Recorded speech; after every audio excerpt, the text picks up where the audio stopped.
Oh my gosh. I think this is it. I feel like there's a lag in my voice, but that's okay. I'm going to connect with you. Happy PR, happy half hour. Cheers. I don't know what you're drinking, but I'm drinking tea from my unicorn cup, made by a small business, of course. And I have a whole lot of questions from a lot of you. So we're going to get down to it. But first, just a little note about what our plan is. So you guys and gals send me questions all day long on email, on Instagram, on Twitter, carrier pigeon.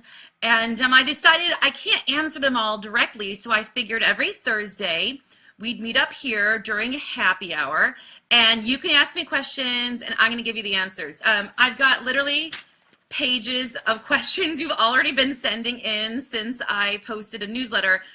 Quick question to you. Can you hear me all right? Can you see me all right? That's my first question. I'm trying this from a desktop today, and I think what I'll do is maybe even move it to a cell phone sometimes, but I want to make sure you can hear and see me all right. So if you can, give me a yes, Lynette. Okay, great. Guess what? So funny thing, I'm going to go totally out of order here. Somebody said to me in one of the questions here, you'll see it, they are just frozen and nervous when it comes to PR because they've never done it before and it's overwhelming. And I was like, girl, please, I've never done Facebook Live before. What do I do? I press play and see what happens. We're all in for the ride. Who knows what's going to happen? So we're going to meet here every Thursday. You can send your questions. You can email them into me, and I'm going to answer them. So let's get down to business because I've already got a bunch of them from you, and I want to get through as many as possible. Again, bring a coffee, bring a cocktail, bring whatever you need. Let's unwind and talk about PR together. All right, so first question, are you ready, is I want to get into my local TV press, but I don't even know where to start. I'm based in Utah. Please don't use my business name. Okay.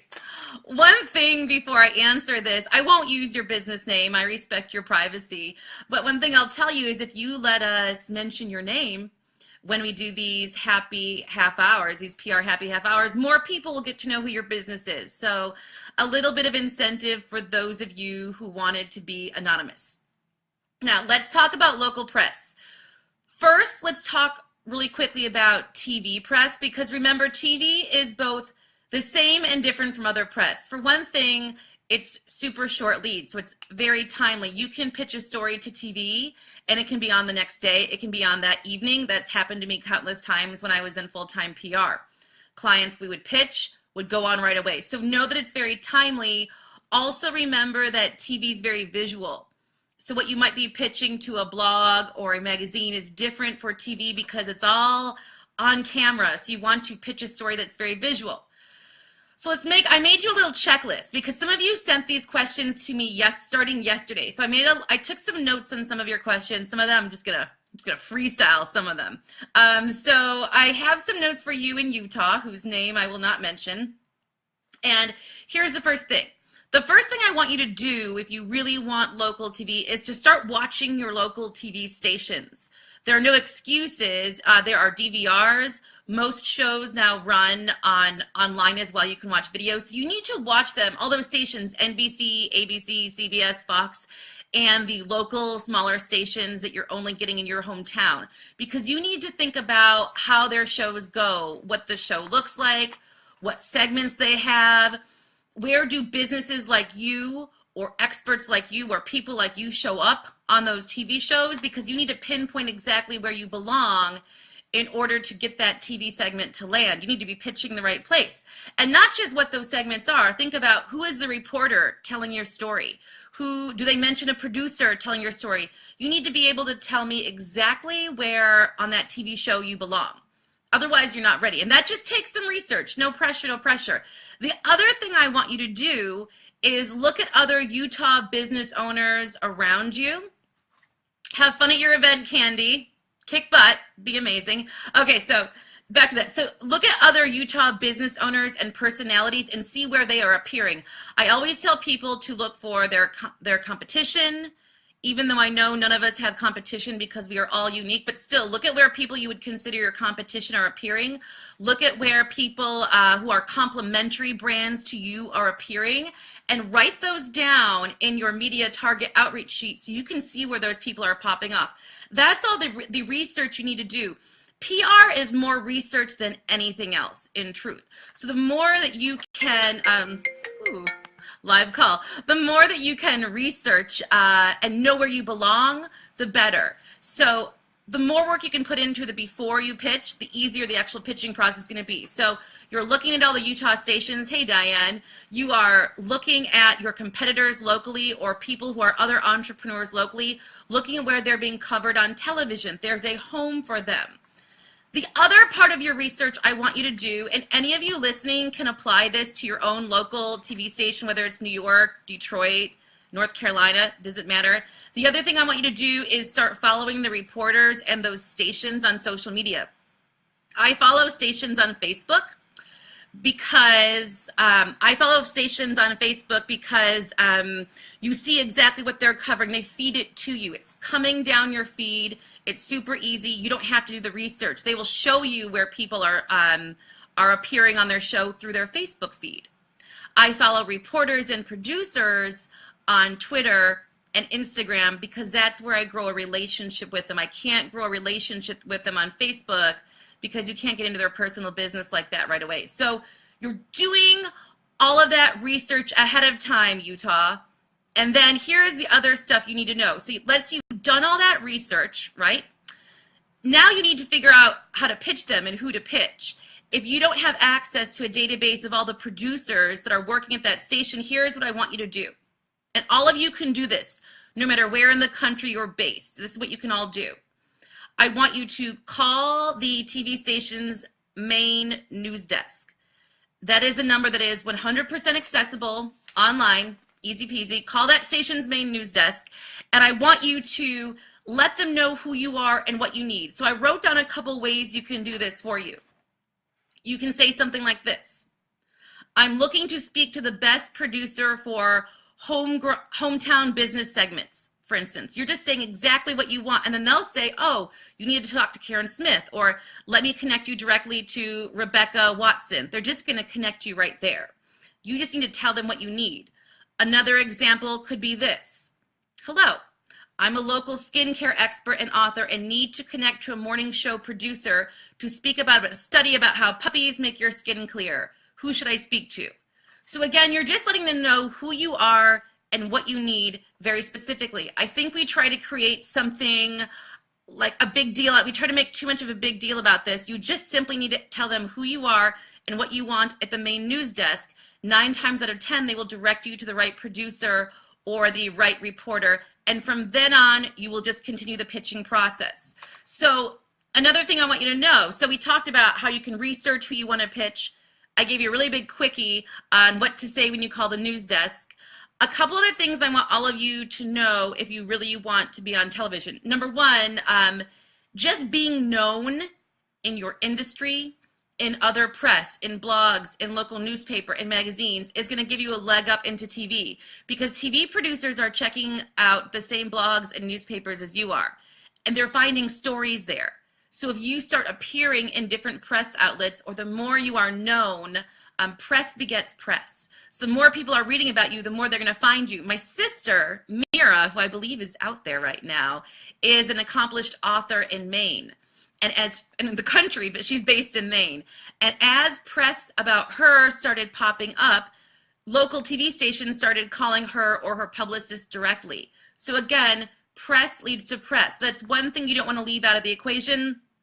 And the other thing is, when you get that connection with the producer or the right reporter for your story, you want to pitch them in a way that demonstrates that your work is highly visual, or your offer to them is highly visual, so that they want you on the show, because it's a TV show. So that could mean you're going to do a demonstration live on air. That could mean that you are inviting them into your office. That might sound weird to you, but it's actually very useful. So think about that. So really quickly, that's my answer to you in Utah. We can dive deeper on the website, but this is happy hour. Just like at a bar, I'm not going to talk to you all night. I got to keep my options open, Utah. So I've got another question. And again, you can type questions in your comments if you have questions there as well. Next question is, what are some ways I can communicate with the press on social media without feeling like a stalker if I still want to get their attention? All right, I have some thoughts for you as well. Way to go sending in your questions. P to the S. If you want your questions on next week's happy hour, just email them, support@sabinaknows.com. Bam, we'll get them and we'll include them. Because we had so many questions today. So how can I communicate with the press on social media without looking like a stalker? Because here's the thing. Most of the media you want to reach out to, you can find on social media. So you want to find them on Instagram and Twitter and begin a relationship with them there. People help people they know. And a really quick way to get to know people these days is getting to them on social media. So here are some ways you can make that happen. Number one, be a human. And by that I mean talk to them like humans do. We sometimes turn the press into these personalities that are on a pedestal, or we get nervous. It's human to human.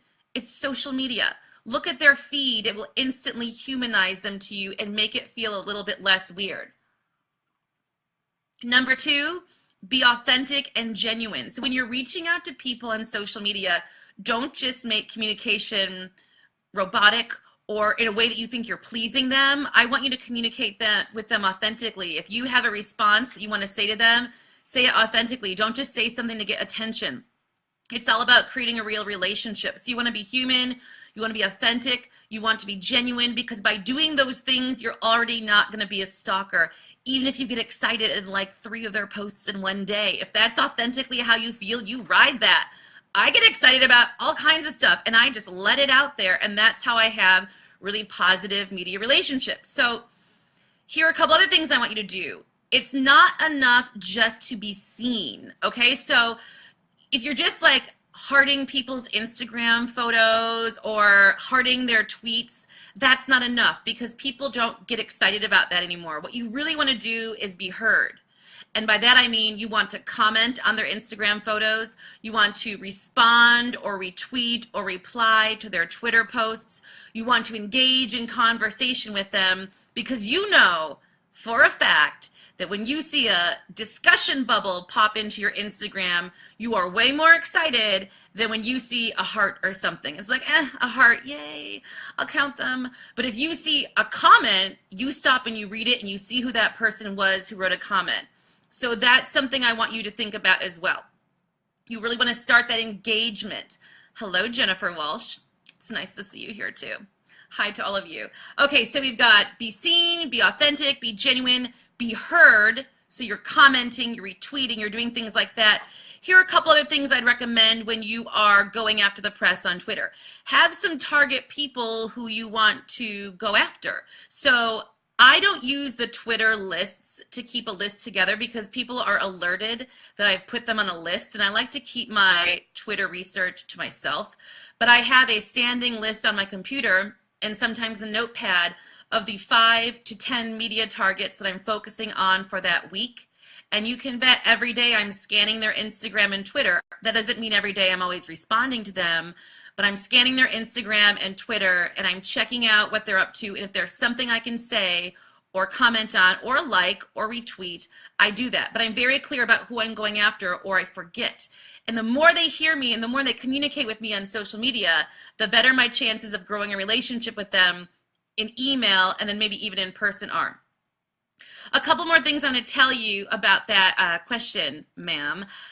And those are, number one, if you're going to start socially interacting with people, getting socially active, as I would say, what you want to do is make sure you're prepared on your end. You do not want your social media feed to be a hot mess or not representing you as a business owner, as an author, as an expert. So if somebody goes to your feed, the question is, what does it look like? Does it look professional? Is your bio solid? Is all of that ready to go? Or is your social media feed a bunch of nasty tweets to an airline and, you know, pictures of your dinner for 2 weeks in a row, but no mention of your business? Because if you're communicating with someone for a business need, you want to look fully dressed as a business. So give your own social media feeds a once over if you are starting a back and forth with the press on social media, because that's an impression of you. These days, I feel like people look at your social media feed sometimes before your own business and your own website. So you want to make sure it's fully dressed. And then finally, remember that what you're doing, lady who wrote this question in, who does not want me to use her name either, we'll call you Jane Doe. What you're doing is important, so I'm glad you're asking. And another thing I want to say is very often in PR and in social media and in entrepreneurship, we get this fear that we're acting like a stalker. We get the stalker feel. We feel like we're pushing too hard. But I want you to push that away, because unless you are like haven't got social cues or etiquette, I'm guessing you're not. It's important to be politely aggressive or persistent at times.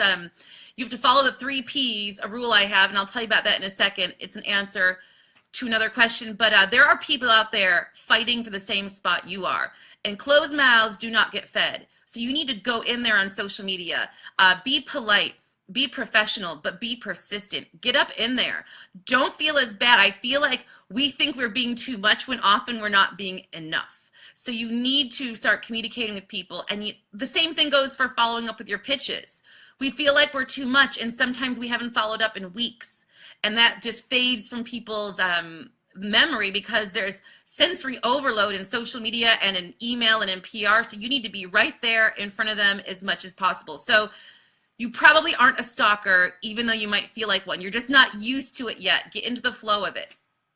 All right, next question. This person writes, and this one's name is Carol, and I love this. I'm going to be frank with you. I know I need to call some TV news desks and other editorial news desks to get connected to the right producers and the right reporters to pitch my story to, but I'm scared. I feel like I'm frozen. SOS help. Does anyone else ever feel like they're frozen? SOS help when they're doing their PR? That is totally normal. So a couple of things to you, Carol, and anyone else who's here and feels frozen with their PR or their outreach or their social media. The first thing I'll say to you is, yeah, high fives. It's darn scary. It can be really intimidating pitching your business, your baby, yourself, talk about personal, to a stranger. It can be personal telling your friends what you're doing. So first of all, let me just say that I've been doing PR for over 10 years, and I still get nervous, like little butterflies, when I'm going to call a news desk. So I don't want you to feel like that's wrong. Actually embrace that. That means you're doing something that is important to you, and you are doing something that intimidates you. But guess what? True story, since we're all friends here, I've never even turned on a Facebook Live. So before we did this Facebook Live, I was seriously pacing my house like a hamster, thinking, I hope this works. What do I press? Is this going to be okay? Like, that's just natural, but we don't let those things hold us back from doing what we need to do for our business, because you will greatly regret not doing these things. You don't want to look back in 10 years and say, wow, I could have really kicked butt in my business, but instead I was letting fear hold me back. So you're going to feel those feelings. So let's just get that out there, right out there in the open, and know that that's okay to feel that fear. So I wrote down some things to you, Carol, that helped me, because, and Dawn Del Russo just responded to, Dawn Del Russo is a TV personality style expert. I bet you even Dawn gets nervous sometimes before pitching herself or calling the press. I think it's a natural thing. Jennifer Walsh has been on TV for a long time. I'm not going to call out numbers, Jennifer, and she does HSN now. And I remember asking her, I said, do you get a little nervous when they give you a script the second before you go on? They're like, that's okay. That's part of life. Doing these things that are scary, let's just get over the need to be fearless. So, Carol, to be frank with you, it's totally okay to be scared. Dawn disagreed. Yes, it's scary. And I hate, sorry, I'm going to go on a soapbox for a second. I hate when people preach being fearless. Telling you to be fearless is setting yourself up for a hot mess and disappointment. I am scared multiple times a day, not like hanging off a cliff scared. I'm nervous. I used to feel like I was going to throw up before I called news stations, but I still did it. Worst case scenario, what happens? They say no. They're not going to hang up on you. It's okay. So Anyways, Carol, here are some things I wrote down for you because I wanted you to bust through that fear, because you're right. Frankly, you do need to call those places, Carol. And all of you probably have press outlets that you aren't calling right now because you're a little nervous, or business moves you're not making because you're a little nervous. So here's what I do. The first thing I do is acknowledge how I'm feeling, and I say to myself, yeah, this is new. This is a little bit intimidating. I try to translate those feelings, instead of like super big fear, I try to turn them into, this is excitement that I haven't acted on. There's a lot of energy in me that needs to get out. The other thing I do is I acknowledge those feelings, but you need to stop yourself from spiraling, because you can spiral out like a fear tornado and then you freeze. Or you can start to circle the drain. My sister and her husband used to say that about their kids when they had tantrums. I think we can circle the drain as people, get all up in our heads. So I acknowledge it's a little bit new. But then what I do next is I think of the things in my life I've done in the past that really intimidated me, that were really new, that I did anyway. So I acknowledge those things, and I remember that I was scared and I still did them, and they got easier and easier as I did them. And when I think of those things, it makes it easier for me to take action on the things that scare me. When I'm calling the press, another thing I think about is the fact that these people are getting like 100 or more calls a day sometimes at these news desks, especially TV. So though I might be overanalyzing the phone call like nobody's business, they're not overthinking it. I'm just one more phone call to them. So don't think that they've been like waiting to judge your phone call all day long. They have things to do, all right? So they're not obsessing over it. You shouldn't either. That said, one great way to ease anxiety is to be fully prepared. So if I'm ever pitching, even now, years in, if I'm ever pitching a TV station or an editor or anybody on the phone, I always write a script out first. And I have it bulleted out because, as you can imagine, I could talk all day long. So I bullet out my thought points, and I make sure I'm explaining to them, again, who I am, why I'm calling. And in that conversation, I try to demonstrate my value or how I relate to their audience. So if I'm calling a women's magazine, I'm going to say who I am, what I'm calling for, and maybe mention how I teach thousands of female entrepreneurs around the country. I mention something that makes me relate to their audience. But again, I keep it short and sweet, and I'm prepared. That is how I really keep it going. Another way I keep myself from freaking out, Carol, is I make sure before I call any press or talk to anybody that I am 100% familiar with the TV show or the network that I am reaching out to, because the more I know about who they are, the more I'm cool talking about them. Like if I know everything about a TV station or a magazine, I don't get nervous talking to them because I really understand what they need, and I feel like I can speak to that.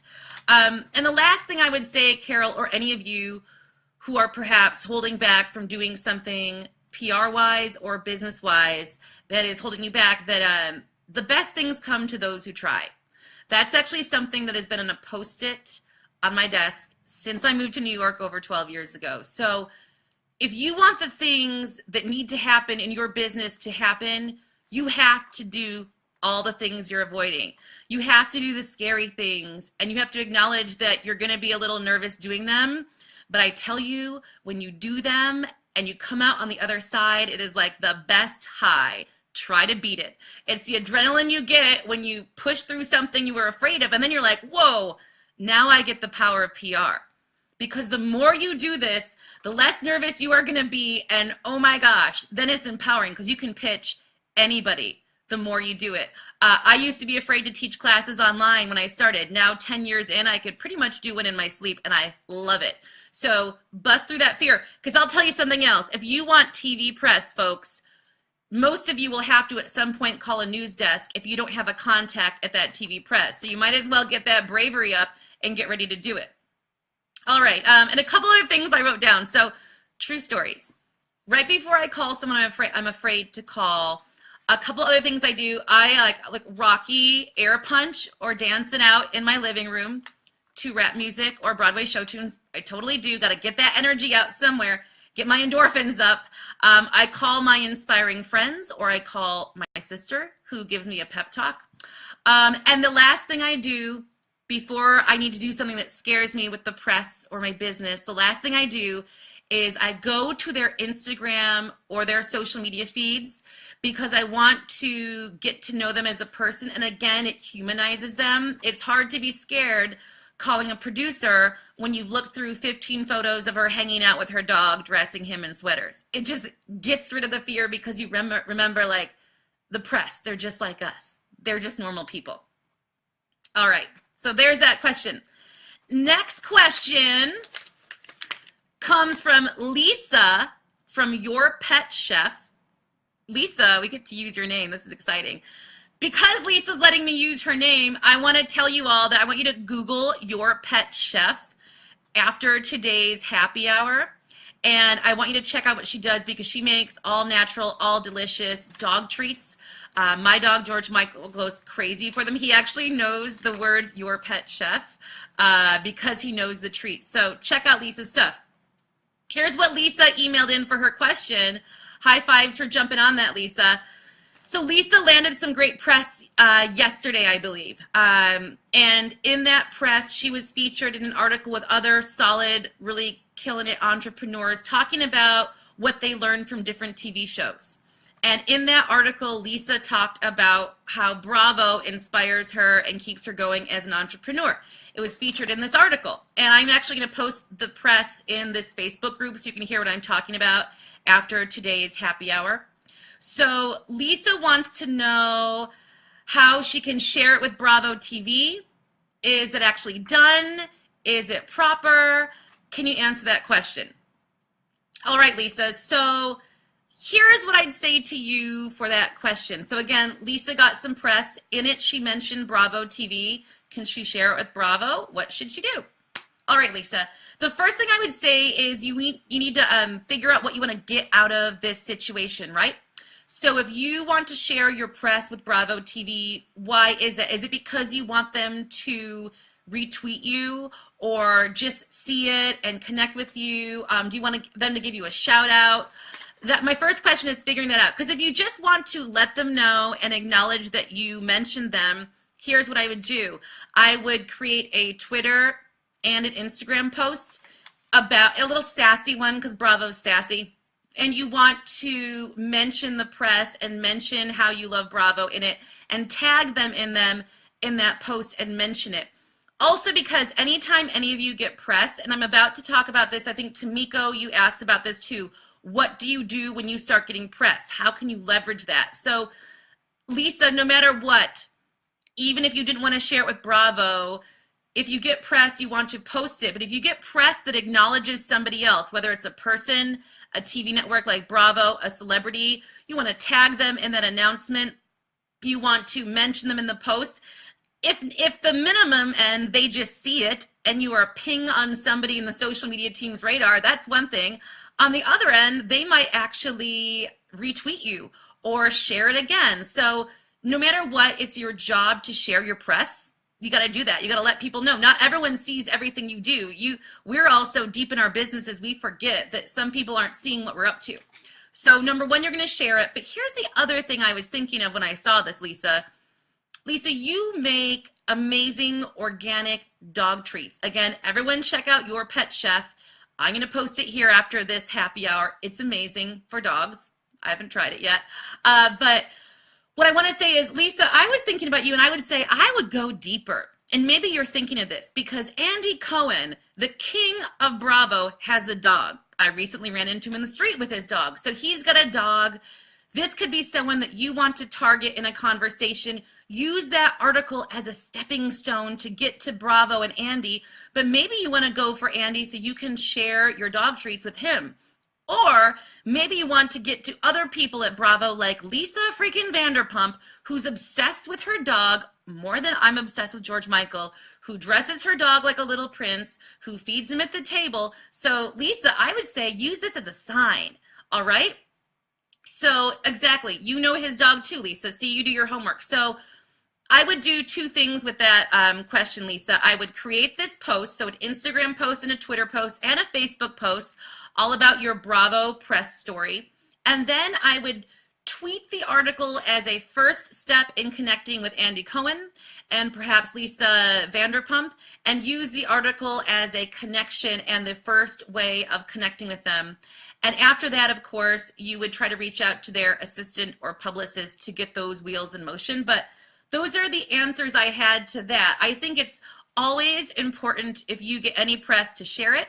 And again, if anyone's included in that press, like Lisa's press included Bravo, you want to tag them in it, because it's one more way to get your message out to as many people as possible. You never know who's going to find you via social media. Now, I wrote down a couple other things for all of you. So, Tamiko, I think this was your question too. For any of you who are getting press, which is a lot of you if you're in this group, because this is where it happens, right? So, some things you need to always do the minute you get press. Number one, you share it on your social media feeds, because you remember, not everyone is the same place as you are seeing your press in real time and acknowledging it. So that's the first thing you do. The other thing you want to do is somehow future schedule, if that makes sense, the announcement of your press, so that if someone didn't catch it the first time, if they come, it should appear in your feeds in the future. I use the app Meet Edgar, and I'm actually going to type it in the comments right now. I use this app, this program. I just typed it in there, and it will recycle and create fresh posts for me, so that I don't just send a tweet and then it disappears into the river of Twitter and no one ever sees it again. I will write like 5 or 6 different posts about my press, different versions of it, and then Meet Edgar will cycle through them and share them for as long as I keep on paying my Meet Edgar bill. So that's another way you can do it, or you can schedule it yourself with, just doing it on your own. But make sure you're socializing it. The second thing you need to do when you get press all the time is you blog about it, because social media things disappear, but your blog, no matter when someone comes to your website, they discover it. They're like, oh my gosh, she got press. Let me read about it. And also, when you do it on your blog, you control the narrative. So you can frame your press. You can give them a little bit of some behind the scenes information. You can share some additional facts about the press you receive. So again, you're socializing it. You're also posting it on your blog, because it can live forever there. You can make sure it's all SEO'd out. But you got to have it on your blog, because people are going to start scrolling through your blog, and you want them to find that press. I would recommend writing a newsletter about it as well. I think newsletters are super powerful, and I think you're going to be able to reach even more people. Not everyone's on social media, not everyone's on your blog, but they can catch it on your newsletter. And why don't you not only share it on your newsletter, why don't you also create a little promo code or something with it? So let your newsletter and your whole brand community celebrate with you by sharing a promo code that perhaps highlights that product. If you're an author, it highlights your book. Do something to continue celebrating that press. Keep leveraging it. Let it keep living on. Should you have your press in your homepage, Jackie? Great question. I like to pick and choose the press I put on my homepage, because you can't, if you're getting press right and left, you can't put every logo. It becomes too much. It's almost like too much cologne or too much foundation. There's too much sometimes. So I am selective, and I choose, like for instance, if you go to SabinaKnows.com, I have a thin gray line with some solid logos from like Wall Street Journal, Forbes, some of my big time press that I like to show off, but I don't put all of it all over my homepage. Again, it depends how you run your website. If you have the ability to move things around easily, or you have the budget to pay someone, you can do some as seen in recent posts on your homepage. Again, it just depends on your capabilities. Another thing I'd say is, if you are trying to sell a product or service and you've received press about that product or service, on that specific page where you're selling that specific product or that specific service, you can do some as seen in. So for example, if you have a handbag that was seen in Oprah magazine, like Diane does, you would see as seen in the O list or something, because that helps people who are considering purchasing it saying, oh, if this press liked it, then I'm definitely putting it there.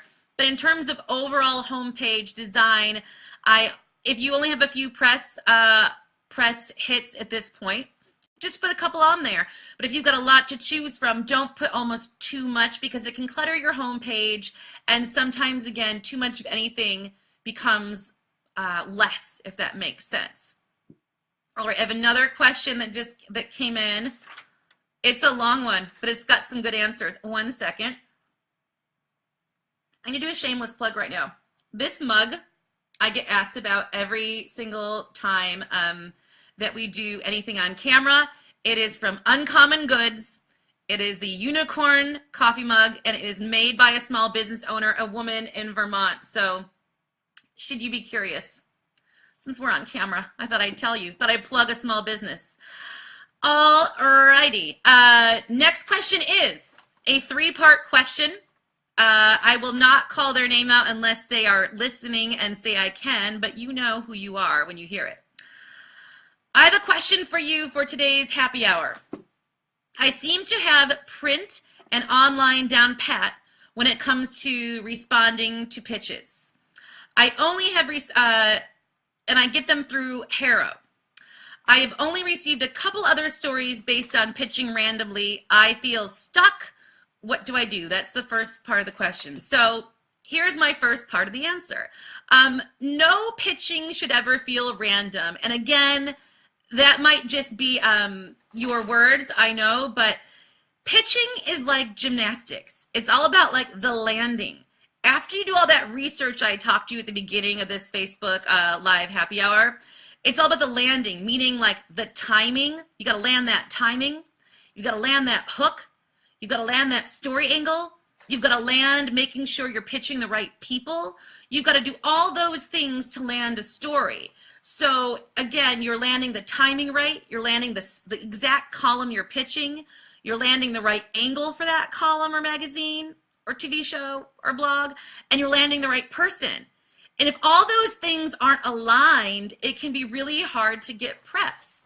And that's what I see happen most of the time. And when people say to me, I can't land working mother to save my life, and I've been trying for a year, I say to them, tell me who the person is you're pitching. Tell me the last time you pitched them, because if you say a month, well, then you're late to the party. You should be following up if you haven't recently. I say, tell me the last few stories that they wrote about, the last few people they wrote about. If you can't answer those questions, you're not doing your homework enough at that outlet, because you should be able to recite to me the last 3 stories they wrote so you know what they're up to and you are like laser focused into them. So that's the first thing I would say to any of you who feel like you're not getting the press that you deserve. And just a quick pause, Annette, I see your question and I will answer it next. So that's the first thing I would say though. So again, it's all about the timing, the angle, the person, the specific place you need to pitch, and you need to be so lasered into those things. That's the first thing. If you've been doing that, and perhaps you even checked with like an editorial assistant and you asked an editorial assistant, is this the right person for my story? Because you can 100% do that. You can say, this is who I am. I actually have an example of it. For those of you who are my masterclass students, there's a sample of this specific pitch in our class. But I reach out to editorial assistants all the time and say, this is who I am. This is what I'm trying to pitch. Is so-and-so the right person? Or please direct me to the right person. An editorial assistant is like called a gatekeeper in the biz. And so they're going to help direct you to the right person, sort of like air traffic control. Ask those people. So if you've done all those things and you're still not getting the response you want, then I would look back at your pitch and review your pitch. This person writing me right now has baby products. So maybe instead of just pitching straight the product, you find a different angle for which to pitch your story. Maybe you're getting stuck because the pitch is just, it's played out right now, or it's not right for the person you're pitching. But I'm guessing the reason you're not getting that right is perhaps you're going after the wrong person, or you're not reverse engineering your pitch into the column or the segment in a way that seems to work for what they want. So you need to check those things out, baby product. Then check your pitch. Then here's what I want you to do. Because it sounds like you're just feeling stuck, and maybe you're sort of stuck in a rut of the same people just pitching the same pitch over and over again. What I would do is I would look again at complementary or competitive businesses. Look at where your competitors are getting press. Look at where other complementary types of businesses, not the exact same product, but products that service babies and make mom's life easier, Look at those places, look where they're getting pressed, look at the person who's writing about them, then reach out to that person and say, I see you covered baby tap dance shoes. Because of that, and I loved your article, I think you might be interested in my product. Because that shows you read their article, you know they're a right fit for you, and you have something you think will interest them. So those are the first couple things I would do.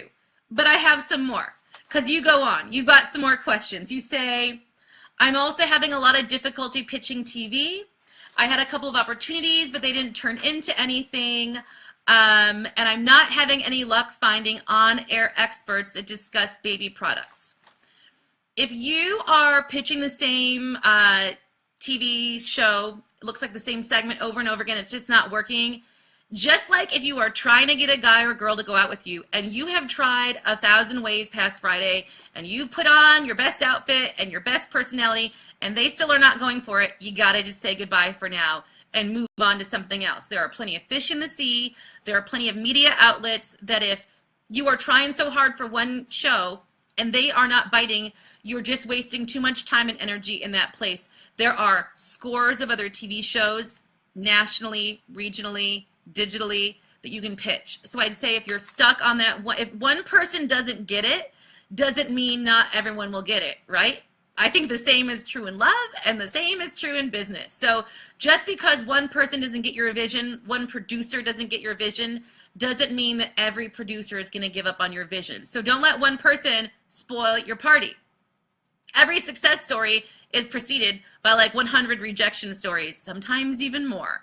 So know that. I have a couple other notes for you and for anyone else who feels like they're not getting enough TV.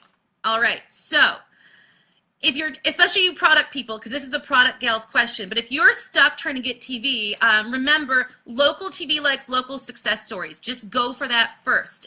Local success stories, turn them on. Find some hooks and angles that go with the stories they are covering. For you, lady who wrote me this question, it would be something about how necessity is the mother of invention, and that's where your idea came from and how your own life turned into this product that's had a lot of success.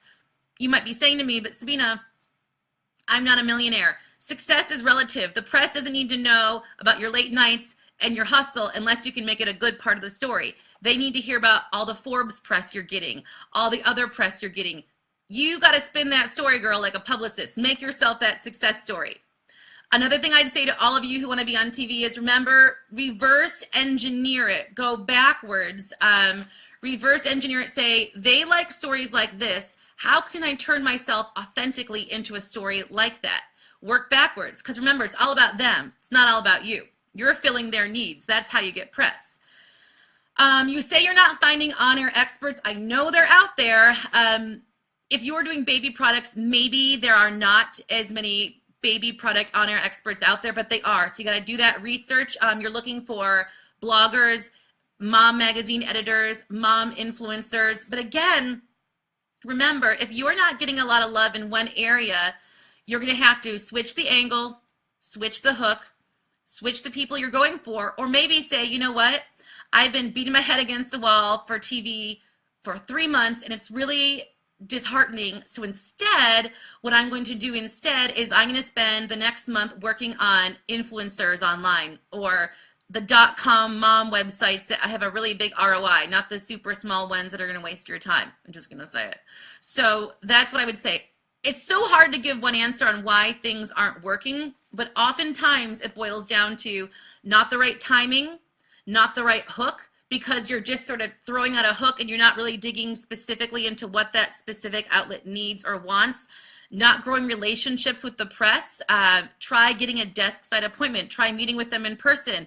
Try connecting on social media. There's so many reasons things don't click, but it often boils down to relationships or that landing I talked about. Timing, angle, media contact. Got to get that all hooked in there and locked in there right. Annette, you'd asked about logos on the homepage.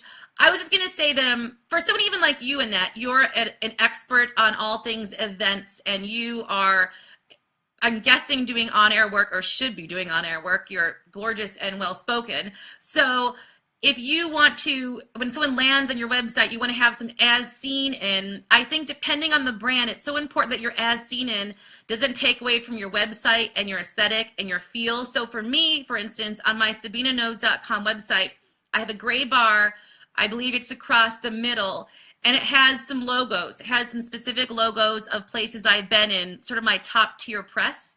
But I don't like splatter logos everywhere because no one needs that. It's like overkill. Too much of a good thing can be too much. So I only put the logos that really I think are high impact. Again, if you have a specific product or a service you want to highlight, you can also have those logos on that page of that specific product or service. Vicky, I see your question about is it normal to feel nervous? Girl, I know you came to the PR happy hour late, but we talked about that for like 15 minutes at the beginning. So guess what? I think you can play this over again when we're done and you can watch it. And that is right. They need you. If people want to hear from you, it's totally okay to be nervous. And you can, again, play this Facebook Live back and you'll hear me talk about that. I still get nervous calling people. Totally normal. But at the same time, you still have to do it, right? Closed mouths don't get fed. There are people right now out in the world looking for what all of you have to offer. People like me who, when I discover some of my students' products and services, I'm like, oh my gosh, how did I not know you exist? It is your responsibility to help people find you. I believe PR is your responsibility. I believe putting yourself out there is totally your responsibility. If you know you have something to offer the world and you're not sharing it with them, whether it's a book, whether it is Plantogram, Vicky's company that sends full-grown like cinnamon trees to people's houses. How cool is that? If people don't know you exist, they can't share it with the world. It is your job to put it out there. And it is totally normal to be nervous. And I'm not going to get all the way into it because I know we already did. But Vicky, I'll tell you that when I was talking before, I mentioned how this idea that we should be fearless in our business, I think is a false belief that can cause analysis paralysis, and it can cause us to beat ourselves up. Every great entrepreneur I know is scared at least once a day, and that is because we are pushing ourselves past our comfort zones and doing the things we need to do even if they scare us. So totally cool to feel nervous, but guess what? That can't hold you back from getting things done. There's a great article. I'm probably going to butcher this, but we're almost done. I wanted to leave you with this. There's a great article, and someone was writing about how when we all die someday, the punishment will not be seeing the things we didn't do. The punishment some of us will get is seeing what would have happened to our lives if we did those things. Does that make sense? And I think that's pretty powerful. So don't let the things you're not doing haunt you in the future. You just got to do these things, and then the more you do them, the less scary they're going to be. True story. I promise. That's the story of my life in PR. We had one more question I wanted to squeeze in because I think it's a really good one that a lot of you might be wondering about. Actually, we have two, and I'm just going to squeeze them in anyways because it's my computer. I can do what I want to. All right, so this question is from Bob, who says, I hear that people like quote posters in social media. I want to make them, but I don't even know where to begin. How do I create them? How do I write them? I can't afford to hire anyone else. What am I supposed to do? Here is something I want to tell you, Bob. Those of you who are on Instagram, I hope you have changed your Instagram account to a business account, because then you can check the analytics and you can see how your posts are performing. You simply do that by going into the settings and changing your account to a business profile. And you can see the analytics, and I can tell you when I post an inspirational quote that speaks to my target audience and what they want to talk about and what they want to hear, my engagement spikes. I get a lot more followers. People get excited because people want to feel good. People want to be inspired. You, Bob, the first thing you need to do is, yes, if you can't afford it, I don't want you hiring anyone. Keep that overhead for survival and a massage and new things to sell. But I would say the first thing is find quotes that speak to your audience. Again, not even necessarily you. What you might love, your audience might not. So again, I'm guessing they're similar, but again, it's all about what your audience and your followers and your brand, universe wants. So yes to the quotes. Find things that your audience likes. You don't have to do them every day, maybe once a week. You don't have to make up your own quotes. You can have quotes that are simply from other people in your industry. They can be inspirational quotes from leaders in your biz. They can just be in general quotes that speak, like my people, when I write quotes, my audience likes to talk about courage and confidence and marketing and small business and entrepreneurship. I think they're all at the same party. All those concepts go hand in hand. So those are the kind of quotes that I share on my social media feeds. And again, my analytics show skyrockets. People love that. So think about that no matter who you are as a business. Another thing that I want to say, if you are going to share quotes, please, please have some kind of small something on that quote poster that has your website or your social media handle or something, because things get shared all over and all of a sudden there's no acknowledgement that that was your quote. And I'm just saying, if you're trying to get it out there to brand yourself and to share yourself, put some acknowledgement of who you are on there. It could be a logo, anything that ties it into your business. One more thing about that as well. So you were saying, how do I do that, Bob? There are so many platforms that you can make your own quotes on. PicMonkey is an easy one. Canva, C-A-N-V-A, is an easier one. You can also just do a solid, like your brand colors, a solid poster background, like a hot pink is what I use sometimes. I don't know what your colors are, Bob, a solid background and a nice font that is in line with your business and your style guide for your business. You should all be following the same colors and fonts within your business. I'm guessing you are. If not, that's a conversation for another day. Here's something else I wanted to tell you all. If you're making quote posters, you might not know this, but Etsy, E-T-S-Y, good old Etsy, you can purchase graphics there. Did you all know this? There are graphic studios. You can download poster backgrounds. You can download fill-in-the-blank posters where you can put quotes and things like that. You can download deskscapes and different like layouts. So when you see someone with a beautiful desk, a little deskscape, it's like pink and cookies and everything, and you're like, how did they do that? They might have purchased it on Etsy completely, and you can buy them for like $1, $1.50. The most I ever spent on a really beautiful layout was $6, all on Etsy. So think about that as well if you're making your own posters. And just a couple other things on the poster making, just a reminder to all of you again, keep it in tune with your brand. Colors matter, font matters, make it feel like it belongs to your business. Make sure you're including hashtags. I include them in the comments of my Instagram. I don't include the hashtags in the post. It just feels too cluttered to me. And you can keep the comments, the hashtags in the comments, and they still count in Instagram. So that's another thing. And then remember, invite people to engage with your quote. So folks, a lot of you are posting things on Instagram and you're not inviting anyone to engage. So you might say, do you agree? Or what do you think about this? Or how do you stay courageous? Or how do you stay fit? Or what's your favorite way to hydrate? Like, ask people to respond. Don't just use a quote. Maybe ask them to engage with you, because social media, when done right, is all about engagement. So if you can get people to engage with you, even better things can happen on your social media feed.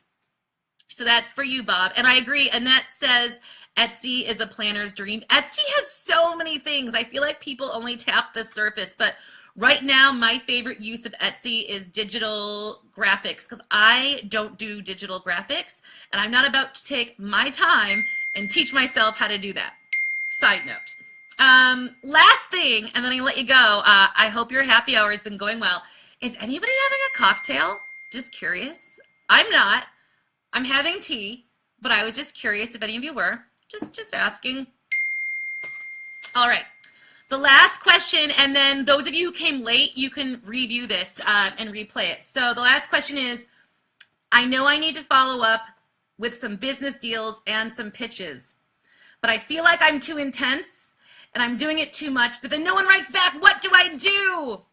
So here's how I handle the follow-up, because I get it. It can be overwhelming and you can feel like a pest, right? So number one is I always follow what I call the 3 Ps.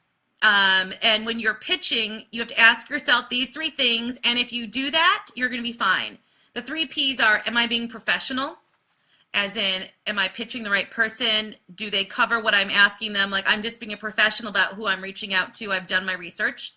Am I being polite? I have manners. I introduce myself. I say hello. All that good stuff. You'd be surprised how many people call me by the wrong name. That is not polite. That is not professional. I get called Sabrina probably 3 times a day in emails. I don't answer those emails most of the time. I don't. And the last P is persistent. Are you being persistent? If you can say I'm being all these 3 things, you are pitching just fine. You have no idea how aggressive some of the publicists are out there. So if you think you're following up too much or pitching too often, I promise you, if you're being professional, strategic, polite, you're doing okay. Because there's a publicist out there who is hungry for the press that you want. So you watch out. They're going for it. The last thing I would say when you're following up is if you're logging, the next thing I would say is if you're logging your outreach in your PR home base, if you're a student of mine, you have a spreadsheet home base you probably downloaded, you can go down your follow-up column and you can look to see the last time you reached out to people. And if it's been a while, you know you're not being persistent enough. So if you're tracking when you reach out to people, it's a lot easier to say, oh, I'm overdue pitching this blog or reaching out to this potential sales lead. So check those dates. Remind yourself again, if I'm not reaching out, somebody else is. So you got to be persistent. We feel like we're too much, but again, often we are not enough. I'm just going to say it. Like, sure, give them a few days to digest your email. Sometimes I even wait a week. But if you're waiting a month and a half to follow up, that initial pitch has already lost its momentum. You have to be consistent. Follow-ups are non-negotiables in public relations. You have to do them. A pitch isn't complete until you follow up. Some might disagree, but I've gotten some amazing press in my day, in my decade, and I'll tell you what I do. I have a 3 strikes you're out rule. I pitch once, the first pitch. I follow up once, then I follow up again, and then I let it go. That's like a three pitch rule. Some people follow up another time. That it's again like taking the temperature. But remember, there are ways to get in touch with the press besides your follow-up. You're also reaching out to them on social media. You're also complimenting their work via what I call a praise email. If you're a student of mine, you remember this. I sometimes just send emails to the press, not asking for anything. I just say, that was an awesome article you wrote. Or I tweet them and say, this article that Allie did about dogs who wear sweaters was amazing. You have to read it. These are easier ways to connect with people beyond just the follow-up. If you are struggling creating a relationship with the press, I would 100% encourage you to do a praise email or a praise tweet. Again, all praise, no ask, no pitch. It's a great way to say to somebody, I like what you're doing. I pay attention to your work, and that's a great foot in the door for your relationship. My students use it all the time, and they do a great job. Sorry, I've got some questions about the follow-up. Is once a week too much or not enough? Again, this always depends on the outlet itself. If I'm pitching a magazine about a specific product, I'll send a pitch, and a week later I might follow up on that pitch if I haven't heard from the magazine. Because it's been a week, they've digested their email. I don't want to lose momentum. If I'm pitching a .com, I might follow up 3 days later because that's how quick it turns around. I don't do it every week for like 6 weeks and follow up. I give myself 2 follow-ups usually, so 3 strikes and you're out for me. And not out forever, out until I have a new angle, out until the timing is better, but out for now. So, and again, follow-up is so specific. It depends on what you're pitching, who you're pitching, the timing of the outlet you're pitching. But I never neglect following up, and I never wait more than a week for following up because I feel like too much time has gone. It's always about short lead versus long lead and my relationship. All right, my friends, you don't have to go home, but you got to go out of this Facebook group, right? So, oh, okay, sorry, one more question. Jackie asks, if there are 2 appropriate editors, include both on one email. Here's what I do. If there are 2 appropriate editors, I still try to make sure, Jackie, that I can't like narrow it down to 1. Otherwise, it really depends on how I'm feeling. Sometimes I put them both in the same email, but if I do, I acknowledge them and say, You're both on this email because, like, I put you both here because Sarah, I know you cover new beauty products, and Rachel, I know you are the beauty editor for this section. I wasn't sure which of you would be best, so I included you both on here. So if I do include both people, Jackie, I acknowledge it. Otherwise, I start with the one that seems like the best fit. I might ask an editorial assistant which one's the best fit. And after that, if they haven't responded for a couple weeks, a month, then I'll move on to a different contact. And I will often acknowledge, I reached out to Carol, but I don't think she was the best fit. I think it would be you because blah, blah, blah, blah, blah. But if you're going to put them both in the same email, just again, acknowledge that you're aware you're doing that and give a reason why. Because the key is to always show that you know the outlet and you're engaged in the outlet and you get who does what. Okay, my friends. It's time to go for now, but we're back every Thursday. Bring a coffee, bring a cocktail, bring a friend, and I'll see you online. I'm going to start Facebooking live more with all of you here and in regular Facebook land. So I'll talk to you soon. You can watch this over again, I'm sure, and I'll see you soon. Happy pitching. Cheers.